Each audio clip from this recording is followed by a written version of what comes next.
Hi, my name is Dana Freeman. I'm so glad you've decided to play the violin. This instrument is one of the most expressive and beautiful instruments ever created.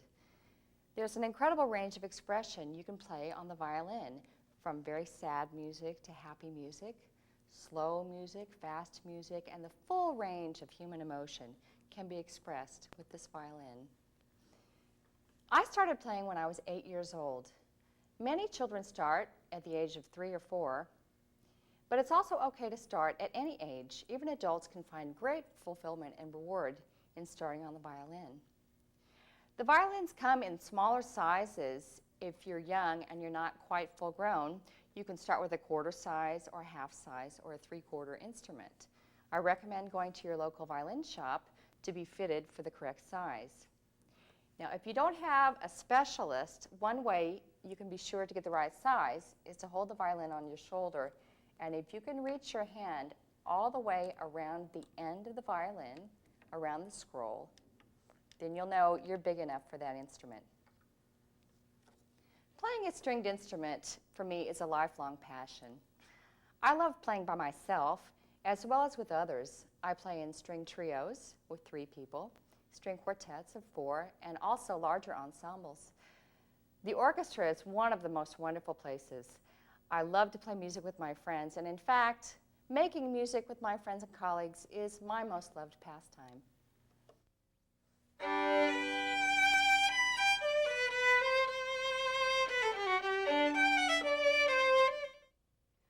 The violin is made of wood, which is coated with varnish. It's strong, but it's also very fragile. That's why it's important to have a good case. There are many types of cases. Some of them are shaped like the violin or triangular, and others are oblong, like mine. I prefer the oblong case because it gives me more storage space for things like strings and rosin and fingernail clippers. It's important to have very short fingernails when you play the violin so that you can maneuver around on the strings and the fingerboard. I also like the side pocket where I can carry my sheet music and other items. The shaped cases have advantages. They're usually lighter, and sometimes they're a little less expensive. But whatever case you choose, the main criteria is that it protects the instrument.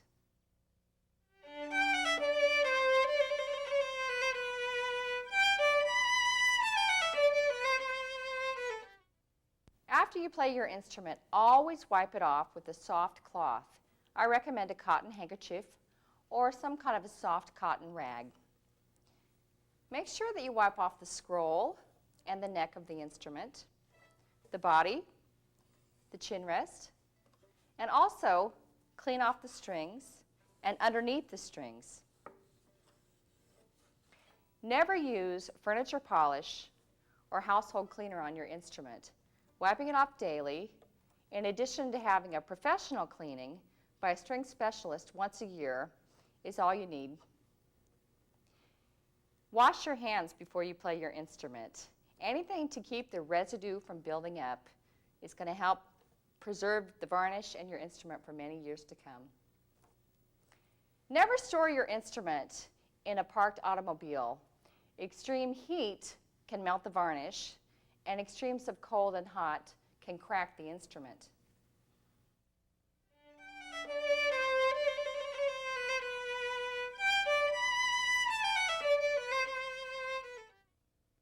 Bowed string instruments have been played throughout the world for thousands of years. The modern string family evolved gradually. The modern family would include the violin, the viola, the cello, and the bass. These have been made for the last 400 or 500 years. But the modern instrument was really perfected in Italy in the 1700s by highly skilled craftsmen.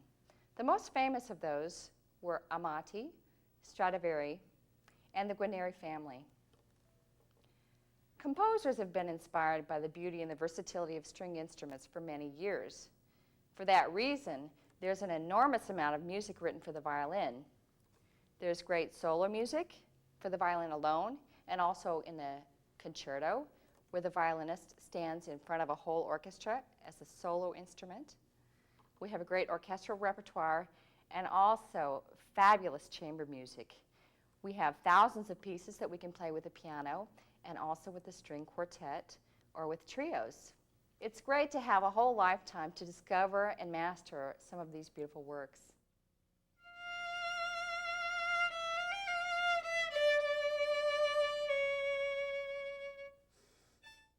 The violin is comprised of about 70 parts.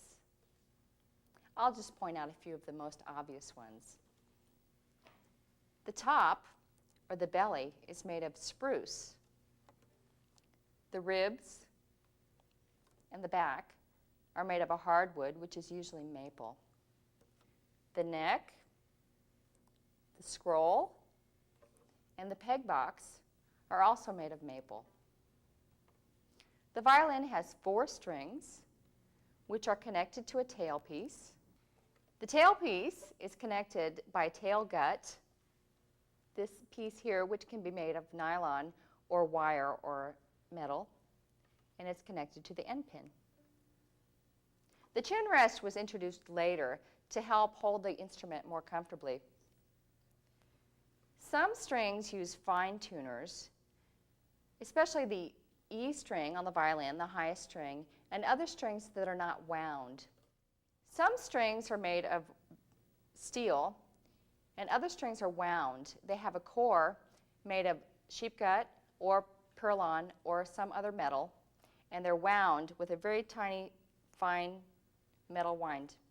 And those don't need fine tuners. But if you're a beginner, it's a lot easier to tune the instrument with the fine tuners.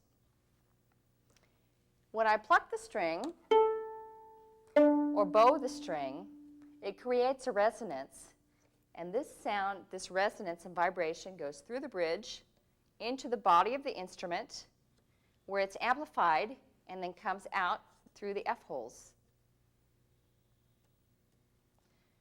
The purfling, which is the black inlay around the edges, is decorative, but it's also very important to protecting the instrument.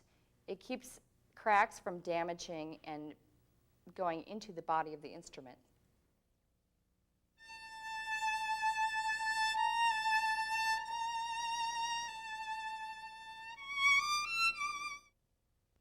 The bow evolved slowly. Bows used to be convex, like an old hunting bow, and they were also a little bit shorter.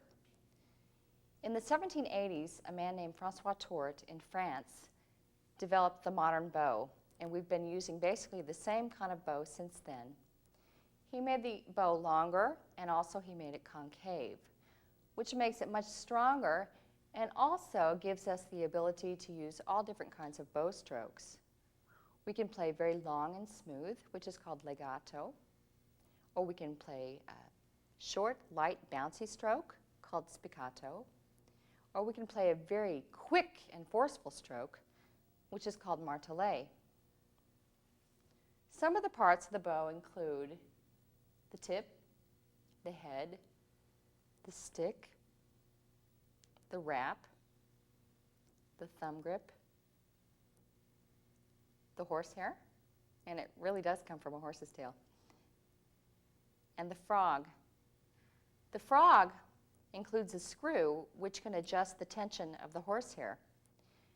When you're done playing, it's very important to turn the screw clockwise to loosen the tension on the hair. And then when you play, you tighten up the hair again. If the weather is really dry, you need to be careful that the hair doesn't tighten too much. Once again, extremes in heat and cold will affect the bow and the tension of the bow. My parents bought my first violin for my 9th birthday. That was one of the most exciting days of my life. Well, I was devastated, you can imagine, when I drew the bow across the string and no sound came out. I quickly realized I needed rosin. Rosin is made from the tree sap of the cedar and the pine trees. When you rub it on the horsehair, it makes the hair a little bit sticky, and this creates the friction between the strings and the bow hair. I rosin my bow every day. I play a lot. If you only play a half an hour a day, you might not need to rosin the bow every day. but every few days is recommended. And also, remember always to wipe off the stick to get all that rosin residue off of the varnish before you put it away.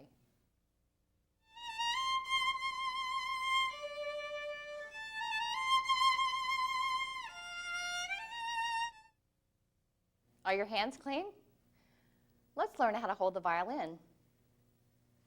Stand with your feet shoulder width apart with your left foot slightly forward. Tuck the violin underneath your right arm near the chin rest and hold the instrument with your left hand cradling the neck. You don't need to hold on too tight and you don't need to crush the instrument into your side. You just want to have a gentle but firm hold on the instrument. With both hands, guide the violin to your shoulder and let it rest there lightly. And whatever you do, do not grip your neck and your shoulder together. Just let the violin rest lightly on your shoulder. You can drop your other arm down. The violin should be at a diagonal from your body. It's like another arm. If it's out in front of you like this, you're going to have a lot of trouble maneuvering around the instrument. And if it's over like this too far, you're going to have trouble bowing straight. I can show you some of that in a few minutes using the bow. If you're sitting down, there's another way you can hold the instrument. I recommend using a chair with no arms. They really get in the way. I like a seat that's nice and flat, but some people prefer a cushion, which angles the seat a little bit diagonally to the front. Sit down with both feet on the floor. You can have your left foot slightly forward, and you can lean your right foot down a little bit because when you bow, you want to make sure that you don't bump into your right leg. Stand the violin up on your left knee and holding the neck, guide the instrument to your shoulder. I also use the N button right here as a guide going to my shoulder. And you can also tap over here on the left side just to feel comfortable with the instrument. There are many different kinds of chin rests and shoulder rests because people come in all sizes and they have different preferences about how they're going to feel comfortable with the instrument. I like to use this kind of shoulder rest in combination with this chin rest. But you can go to your local violin shop and try out different combinations to find out what makes most comfortable for you. It's very important to be relaxed when you play the violin, to not raise your shoulders up too high and not crunch your neck down. We want to have a freedom of motion and a comfort and an ease of playing.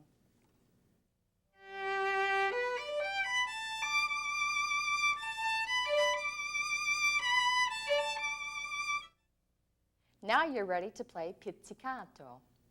Pizzicato is the Italian word meaning to pluck. Let's put our violin on our shoulder. With your right thumb, place it on the corner edge of the fingerboard.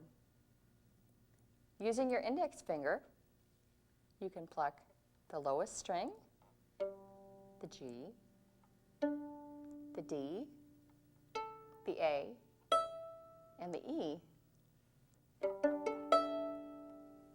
It's so resonant, I can feel the vibrations going through my body. Let's try plucking each string 4 times. With our thumb on the edge of the fingerboard, pluck the lowest string, which is the G. The next string is the D, the A, and the E.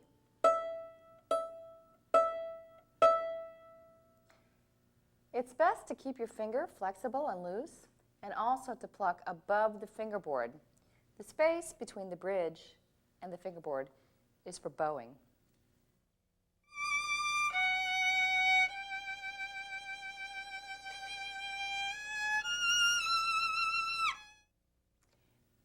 Beginners usually need help tuning the violin, but if you don't have help, I'll give you a few tips. The lowest note of the violin, which is also the lowest string, is the G, and that's several notes below a middle C on the piano. You can also buy a pitch pipe that has the notes of the strings, the G, D, A, and E, on the pitch pipe. So what you do is blow into the pitch pipe or play the note on the piano and keep that note in mind. Then, while you pluck the string, you need to turn the peg to adjust the note until it matches the piano or the pitch pipe. You need to be careful turning the pegs because it's very easy to break the violin strings. Also, sometimes the pegs slip loose and you have to really press them in pretty tight to keep them to stay. There's a special kind of a peg compound that's sold in violin shops that keeps the pegs from sticking and also keeps them from slipping. Beginners really need fine tuners. It makes the tuning much easier. I only have a fine tuner on my E string because the other strings are wound and don't require the fine tuner.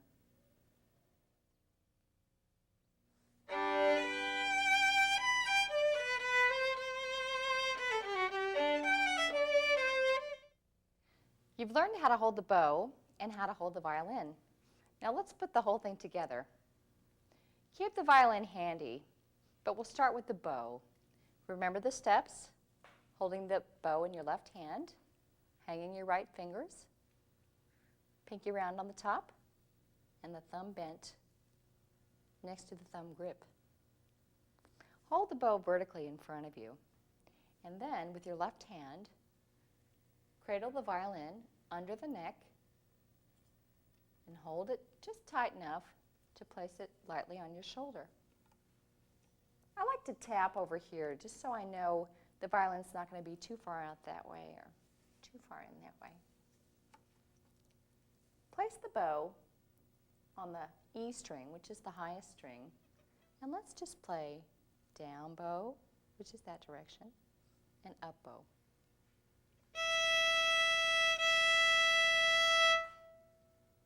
How'd it go? Should we try it again? Place the bow on the string. You can also just tap your fingers lightly on the bow so you know you're not gripping too tight. It really doesn't take much pressure at all. It's just a question of coordination.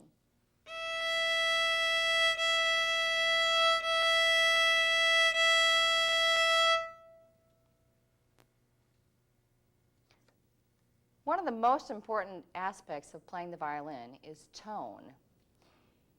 To have a good tone, you need a good bow stroke, and there are 3 basic elements involved in a good bow stroke. The first one is the contact point. The contact point is where the hair of the bow touches the string. You can play close to the fingerboard, or close to the bridge, or you can even play behind the bridge, but it sounds kind of funny. I'd like to practice keeping the bow parallel to the bridge. Keep your eye on the bow, and on the E string, we're going to bow 4 times.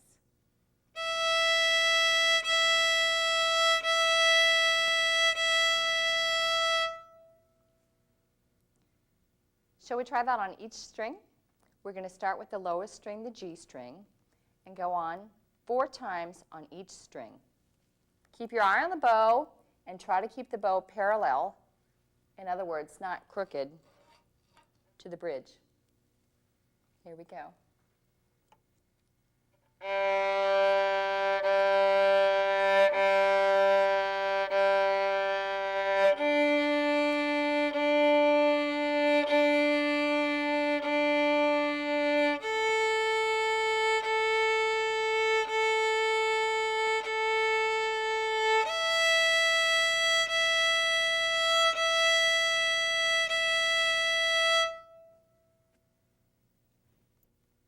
How'd it go? The next element of the bow stroke is the speed of the bow. We can go very slowly or quickly. It just depends on what kind of a sound you want. You can practice on open strings, making very quick strokes, Let's try that on the A string, which is the second string. We're going to make a quick stroke and then stop.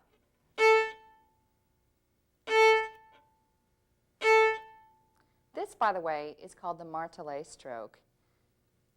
It usually takes a lot of practice to master this, but let's go ahead and give it a try anyway. Starting on the G string, 4 times per string.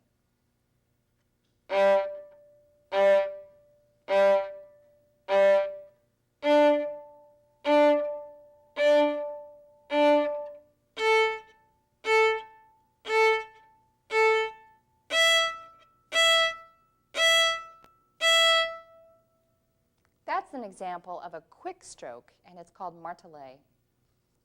The third element is the weight. If I play with a very heavy bow weight, the neighbors might ask me to stop. If the bow is too light, they'll slide around and make a kind of a hissing sound. So depending on what kind of music you want, you're going to have a heavier or a lighter bow stroke. I like to let gravity do the work. I hold the violin up to meet the bow, and I let the weight of my arm and my hand create the weight of the bow. This way I can adjust at any time. I can start out with a light weight and then get heavier, or vice versa, start out with a heavy weight and get lighter.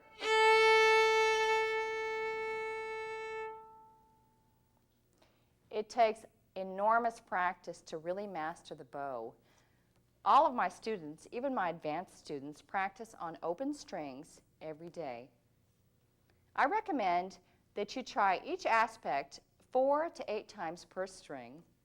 For example, playing each string 4 times and really focusing on having a straight bow and going up from the G, D, A, and E, and then back down. And then rest, and you could do it again if you like. Also, you can practice bowing at different parts of the bow. You can practice staying really close to the frog, right here. And you can practice staying really close to the tip. In the beginning, it's fine just to stay in the middle of the bow, but I just wanted to point out how many options we have.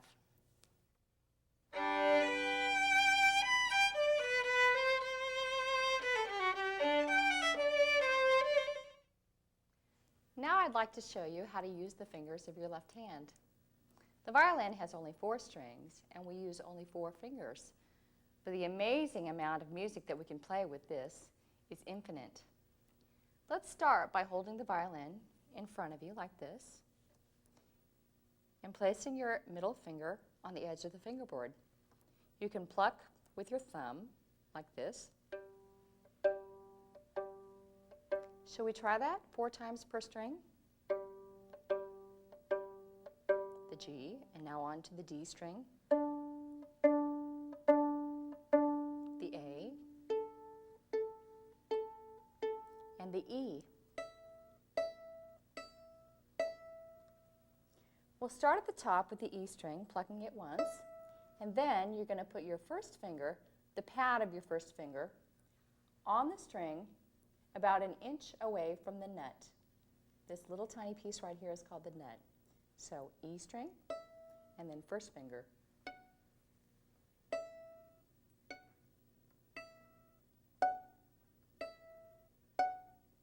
Now, we're going to leave the first finger down and put the second finger about an inch away from that. First finger, second finger, and then the third finger. Very close to the second finger.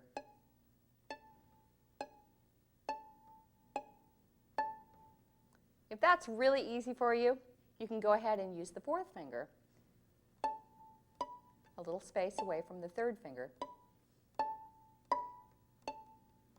If that's really hard for you, right now we can just stick with the first 3 fingers. Why don't we try that on the A string now, the second to the highest string. The highest string is the E because it's the highest pitch. So moving down to the A string, first finger,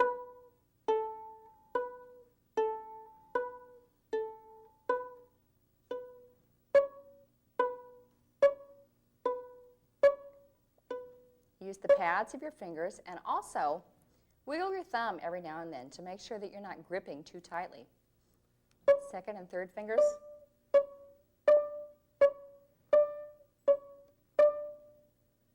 You can practice this on all the strings and shake out your hand every now and then just to stay loose.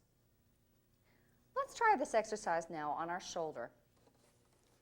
Placing the violin on your shoulder, remember to keep it at a diagonal. The thumb goes at the end of the fingerboard.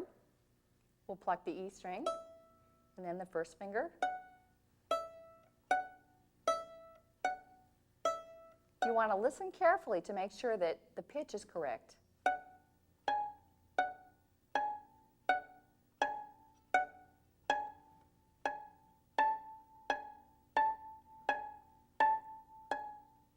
And for the advanced players, 3 and 4.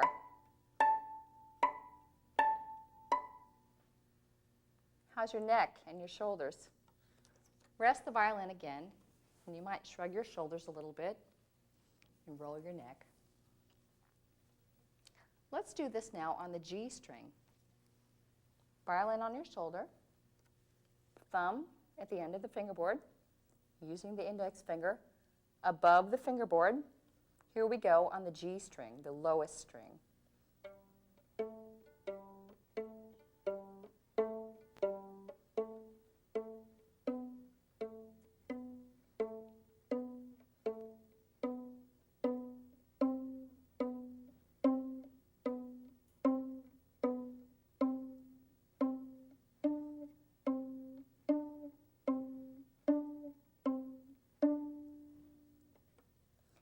Even if we only use 3 fingers, you can play an entire scale.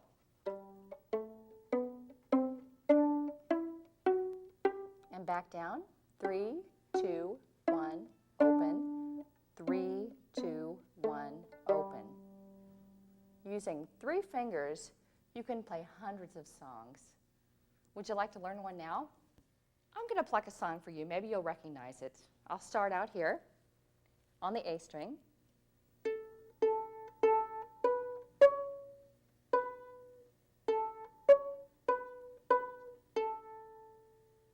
Some of you might know this folk song called Au clair de la lune, and it's using only the open string, the first and the second fingers. So I'll go slowly and talk through it. You can actually write down on a sheet of paper if you'd like the fingerings. On the A string, here we go. Open, open, open, 1, 2, 1. Open, 2, 1, 1, open. Now I'm going to go real slowly. Here we go. Open, open, open. First, second, first. Open, second, first, open. Let's try it on the shoulder now. You'd be plucking with your first finger now. Here we go. Are you ready on the A string? Slowly.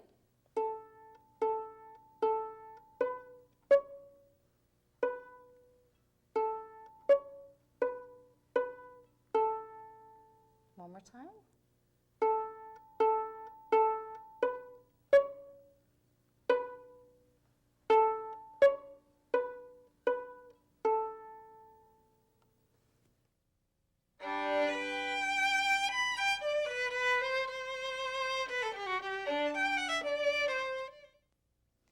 Ready to play the song now with the bow.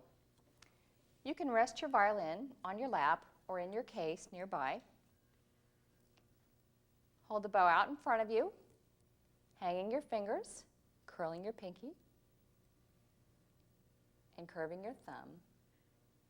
Hold the bow straight up, and then place the violin on your shoulder.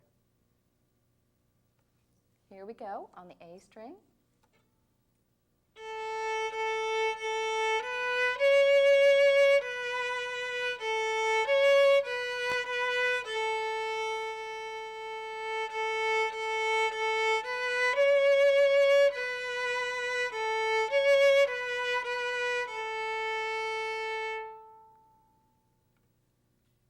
You want to try that one more time? Here we go, on the A string.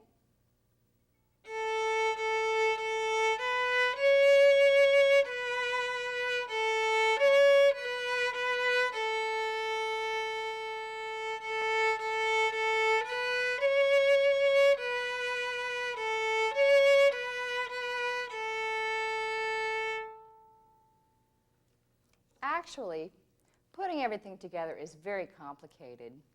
I wanted to give you a few more special exercises to facilitate things such as string crossing. Going from one string to another is a little bit complicated. Let me give you an exercise where we're going to start with the G and the D string, and we're going to play each string once, back and forth 4 times. Here we go.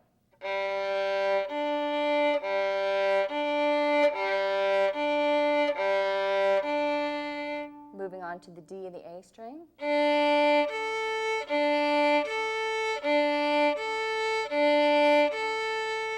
the A and the E.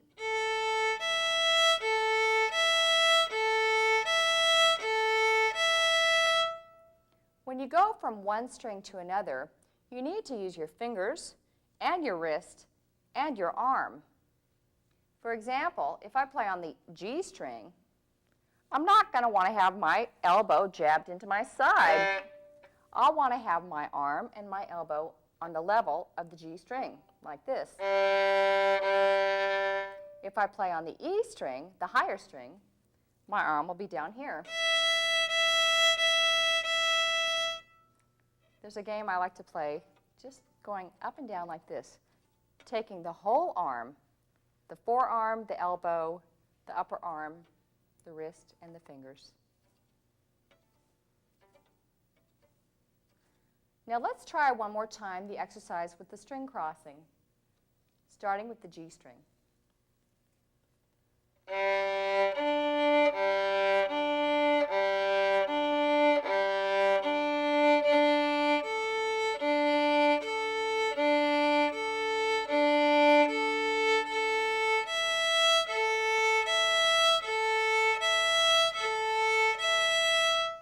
Coming back down.